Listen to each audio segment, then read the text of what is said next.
Well, hello, and welcome to another edition of JC Lee MD Shrink Wrap Book Reviews. On this sub-portion of my channel, I review a lot of the literature that has been recommended to me by colleagues and or patients and friends that I then tend to recommend to people that I see in my day-to-day practice. And today's book review is of a book that has had some really, I think, profound clinical and personal relevance to me, and that is Emotional Vampires: Dealing with People Who Drain You Dry by Albert Bernstein. Now, growing up, in the early 2000s or so, as a youth at that time, I was all into Vampire Diaries, which has celebrated its 20th anniversary. Thank you, Nina Dobrev and Ian Somerhalder and Paul Wesley. I was always really profoundly interested in this idea of these immortal beings that could suck you dry of all your blood, of all your youth, of all your vigor, and then turn you into a walking dead person. And I think this title is very apt. Emotional Vampires. Essentially, Bernstein goes through a roll call of all of the personality disorders that are described in the Diagnostic and Statistical Manual. So here you'll find treatises on narcissism, borderline personality disorder, histrionic personality disorder,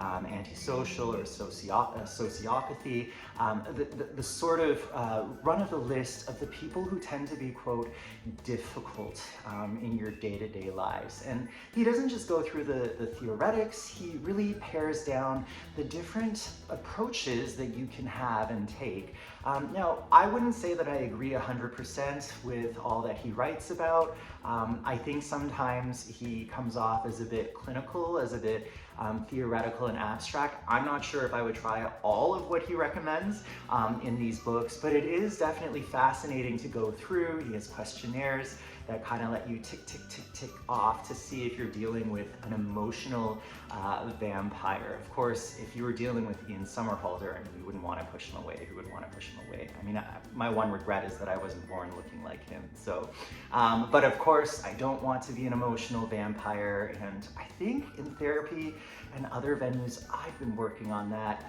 The thing about emotional vampires is that they tend to lack that insight or that wherewithal to recognize that something is up. Usually it's the people around them who are going like, is it just me, or is that person really difficult?